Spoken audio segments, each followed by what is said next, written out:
Hello दोस्तों, कैसे हैं आप। मैं आपका स्वागत करता हूं आपके अपने चैनल पे जिसका नाम है द विजडम टॉक। और अगर आप पहली बार चैनल पे आए हैं तो इसे सब्सक्राइब करके बेल आइकन दबाना ना भूलें। अब चलते हैं आज की वीडियो की तरफ। तो आज हम बात करने वाले हैं रुको रुको, पहले एक बात बताओ। मान लो कि मैं आपको आज 1 करोड़ रुपए कैश देता हूँ या आपको ऐसे फ़ंड में 1 रुपया डाल के देता हूँ जिसमें पैसे रोज़ 30 दिन तक डबल होते हैं, तो आप इन दोनों ऑप्शंस में से क्या चूज़ करोगे। अब अगर आप सोच रहे हो कि 1 करोड़ कैश ही ले लेते हैं, वैसे मैं देने तो नहीं वाला, फिर भी ऐसा करके आप अपना नुकसान कर रहे हैं। जानते हैं क्यों? 30 दिन में जब हर रोज़ आपकी रकम दोगुनी होगी तो 1 रुपया 30 दिन में 53 करोड़ हो जाएंगे। चौंक गए ना? इसे कहते हैं पावर ऑफ कंपाउंडिंग। इसलिए तो एल्बर्ट आइंस्टाइन ने एक बार कहा था कि कंपाउंड इंटरेस्ट दुनिया का 8वां अजूबा है। जो इसे समझ जाता है वो कमाता है और जो नहीं समझ पाता वो गवाता है। तो हमने कंपाउंडिंग के बारे में तो जान लिया, अब समझते हैं कि कंपाउंड इंटरेस्ट होता क्या है, कैसे मनी मैटर्स में ये आपका सबसे अच्छा दोस्त साबित हो सकता है और सबसे खतरनाक दुश्मन भी। और ये डिपेंड इस बात पे करता है कि आप इसे कैसे अपनी लाइफ में यूज़ करते हैं।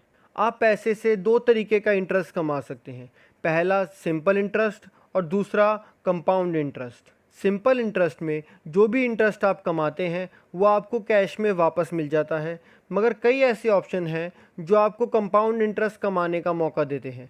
कंपाउंड इंटरेस्ट स्कीम में आपके कमाए हुए इंटरेस्ट पे भी आपको इंटरेस्ट मिलता है। नहीं समझे? आइए इसे एग्जाम्पल से समझते हैं। मान लीजिए आपने एक स्कीम में 100 रुपये इन्वेस्ट करे जिसमें आपको 15% का एनुअल रिटर्न मिलेगा।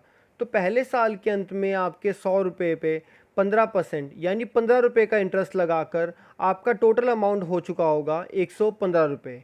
अब आपके नेक्स्ट ईयर के लिए 115 आपका प्रिंसिपल अमाउंट है जिस पे आपको अगेन 15% का इंटरेस्ट मिलेगा जो होगा 17 रुपये 25 पैसे। और दूसरे साल के अंत तक आपका अमाउंट हो चुका होगा 132 रुपये 25 पैसे। अगर इसी इन्वेस्टमेंट पे हम 2 साल का सिंपल इंटरेस्ट कैलकुलेट करें तो वो 100 रुपये पे 15% पर एनम के हिसाब से होगा 130 रुपीज़। अब शॉर्ट टर्म में ये डिफरेंस भले ही ज़्यादा ना लगे, मगर लॉन्ग टर्म में ये डिफरेंस बहुत बढ़ जाता है। कैसे? इसी एग्जांपल को और आगे बढ़ाते हैं। अब मानते हैं कि ये 100 रुपये 20 साल तक इन्वेस्टेड रहे, तो अब दोनों ही इंटरेस्ट के हिसाब से इसकी वैल्यू क्या होगी। सिंपल इंटरेस्ट में ये वैल्यू होगी 400 रुपये, वहीं जिस इन्वेस्टमेंट में आपको कंपाउंड इंटरेस्ट मिल रहा होगा वहाँ ये वैल्यू होगी 1636 रुपये। जी हाँ, ऑलमोस्ट 4 टाइम्स।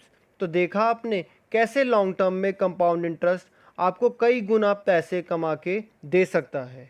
तो अब तक आपको ये तो समझ आ गया है कि कंपाउंड इंटरेस्ट क्या होता है और ये आपका कितना अच्छा दोस्त साबित हो सकता है। अब जानते हैं कि कब आपकी लापरवाही की वजह से यह आपका सबसे खतरनाक दुश्मन साबित हो सकता है।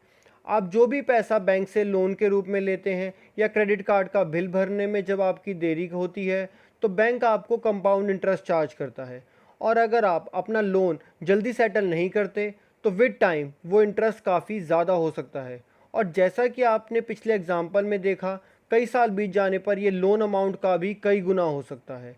तो कोई भी लोन लेने से पहले ये ज़रूर देखें कि क्या वो लोन इतना ज़रूरी है, और अगर आपको लोन लेना ही है तो देखिए कि कहाँ आपको कम इंटरेस्ट पे लोन मिल सकता है। 1% का इंटरेस्ट डिफरेंस भी लॉन्ग टर्म में बहुत डिफरेंस ला सकता है। तो हमने ये तो जान लिया कि कंपाउंडिंग क्या होती है, कंपाउंड इंटरेस्ट कैसे आपका सबसे अच्छा दोस्त है और सबसे ख़तरनाक दुश्मन भी। अब हम बात करते हैं एक टर्म की जो बहुत फ्रीक्वेंटली आपको सुनने को मिलती है जब भी आप इन्वेस्टमेंट करते हैं, CAGR। इसकी फुल फॉर्म है कंपाउंडेड एनुअल ग्रोथ रेट। मान लीजिए कि आपने एक फ़ंड में 1000 रुपये लगाए जिसमें पहले साल आपको 25% का रिटर्न मिला, दूसरे साल में 15% का, तीसरे साल में 10%, चौथे साल में 20% और पाँचवें साल में 15%। और आपके फ़ंड की 5 साल बाद वैल्यू हो गई 2183 रुपये।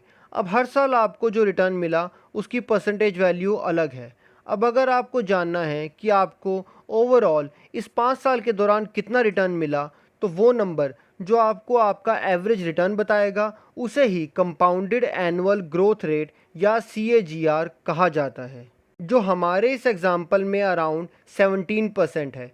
तो 5 साल के बाद ये कहा जा सकता है कि इस फंड ने आपको पिछले 5 साल में 17% की कंपाउंडेड एनुअल ग्रोथ दी, या इस फंड का 5 साल का CAGR 17% है।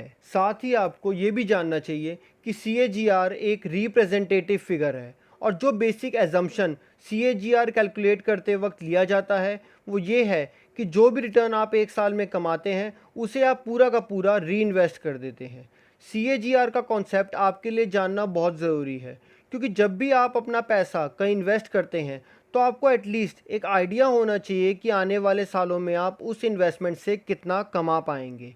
और अगर आपको एक पर्टिकुलर अमाउंट फ्यूचर में एक पर्टिकुलर टाइम पे चाहिए तो उसके लिए आज आपको कितना पैसा इन्वेस्ट करना पड़ेगा ये भी आप CAGR से कैलकुलेट कर सकते हो। जब कभी भी आप किसी इन्वेस्टमेंट टूल में पैसा लगाएं, जैसे कि फिक्स डिपॉजिट, NPS एक्सेट्रा, तो उसका CAGR चेक करके आप एग्जैक्टली पता लगा सकते हैं कि आपके अमाउंट की किसी फ्यूचर डेट पे क्या वैल्यू होगी। जब कभी आप किसी म्यूचुअल फ़ंड को चेक करते हैं तो वहाँ पे उस म्यूचुअल फ़ंड का पास्ट CAGR दिया होता है। उस फिगर से आपको ये पता चल जाता है कि इस फंड ने पिछले 3 या 5 या 10 साल में कितने एवरेज रिटर्न दिए हैं। अब ऐसा ज़रूरी नहीं कि जो रिटर्न उस फंड ने पिछले 5 साल में दिए हैं उतने ही रिटर्न आने वाले 5 साल में भी देगा, पर इतना तो मान ही सकते हैं कि अगर एक फ़ंड पिछले 10 साल से अच्छे रिटर्न कंसिस्टेंटली दे रहा है तो आगे भी उस फंड के अच्छा परफॉर्म करने के चांसेस ज़्यादा हैं। इस तरह CAGR से आपको अपने लिए एक अच्छा इन्वेस्टमेंट टूल चूज़ करने में मदद मिलती है। सो गाइस, ये था कंपाउंडिंग, कंपाउंड इंटरेस्ट और CAGR पे आज का ये वीडियो। अगर वीडियो पसंद आया हो तो इसे लाइक और शेयर ज़रूर करें। कमेंट करके हमें अपने व्यूज़ बताएं। हम आपके लिए ऐसे ही और भी इंफॉर्मेटिव वीडियोज़ लाते रहेंगे। Until next time, bye bye, जय हिंद।